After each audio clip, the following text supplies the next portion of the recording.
What rituals or practices do you use to best prepare yourself for your opportunities and challenges of the day? Hi, I'm Joel Sweeney. Welcome to broadcast.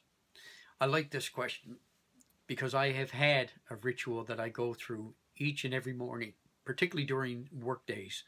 Sometimes we'll take a break on Saturday or Sunday, but not very often. I indulge myself a little bit so it's not too rigid. I don't want it to be restrictive, but I'm very disciplined about my workday ritual. And my ritual consists of basically four things now, and it's been built up over time. The very first thing is what I refer to as a virtues pick, and it's from the virtuesproject.ca. If you're not familiar with it, check it out. They offer a free service where you can actually do a virtues pick every single day, or as many times a day as you want for that matter. But basically it's a random pick, and it serves up a virtue with some explanation, a little bit of background on it, and allows you some time to reflect on that virtue and how it might impact on you as an individual, and how it might impact on what it is that you have to face for that particular day.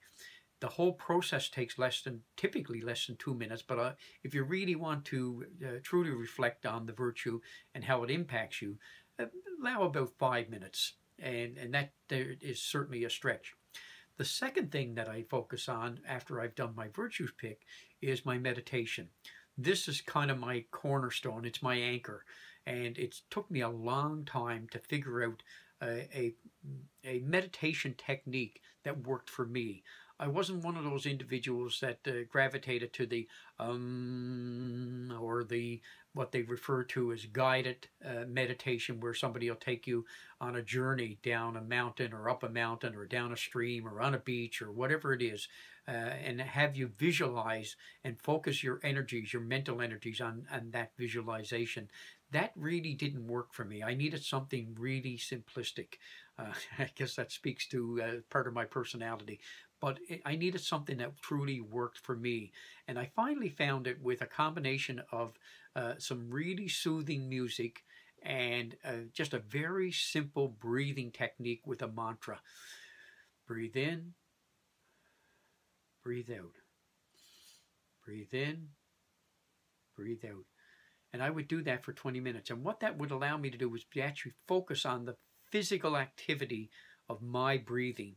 And so it didn't allow a whole lot of room for all those thoughts that sort of creep into our psyche as we go about our day-to-day routine. So this was quiet time. It allowed me an opportunity to quiet my mind for 20 minutes. And it's been proven over and over that 20 minutes is basically the secret number, that secret amount of time that works best if you're going to meditate. But you don't even have to do that. It can be just something as simple as breathe in, breathe out, and do that a couple of times a day for just a few seconds at a time. But I like to dedicate a full 20 minutes each day to my meditation. I find it works really well for me and certainly sets me up for my day and anything else that I might have to face during that day. I'm in a better state of mind as a result of it. The third thing that I focus on is something called Lumosity, and it's an online tool for basically exercising it's to exercise your brain a bit, but there's some debate as to how valuable that really is. And that doesn't bother me because that's not the real reason I do it. I enjoy doing them. They're kind of challenging little games. But what I like about it is it only takes about 10 or 15 minutes. And what I like about it the most is that it distracts me for those 10 or 15 minutes. It's just yet another part of my morning ritual where I'm not focused on any of the trials and tribulations of my personal life, my work life, whatever else I might have to face as the day wears on. I don't think about that when I'm in the moment doing my Lumosity challenges. The fourth thing and final thing that I do is I complete an entry in my gratitude journal. I actually make 3 entries. I say the 3 things that I'm grateful for today are, and we'll go on to list them, whatever they are. And it's been an interesting exercise. I was inspired to do this by a close friend and colleague, Steve Foran. And if you're not familiar with Steve, I encourage you to visit his website at gratitudesatwork.ca. and worth exploring some of the concepts, some of the ideas, some of the thoughts that he has around the power of gratitude. And I would certainly concur with everything that Steve says. I have been practicing filling out my gratitude journal now for, oh my gosh, I guess close to a year. It's getting close to that for sure. And I miss a day here and there, but that's not the point. I always come back to it. I always come back to it, even after a couple of days, I'll come back and just pick up. And I don't berate myself because I missed one or two. I just get on with the process. So those are the 4 things that make up my morning ritual. So I spend 5 minutes on my virtues pick. I spend 20 minutes on my meditation. I spend 15 minutes on my lumosity, and I spend about 5 minutes on my gratitude journal.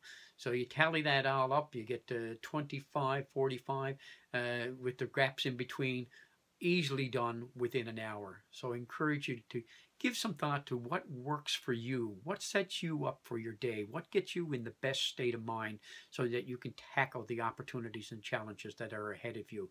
Once you have it figured out, make it part of your ritual. It doesn't have to be in the morning. It's whatever. It could be in the evening as you wrap up. Whatever works for you. This is what works for me, and I do it first thing in the morning after I've gone through my personal hygiene and breakfast and all those sorts of things. That's your tip for this month, and I hope that you have an opportunity to apply something similar in your life. Look forward to talking to you next month.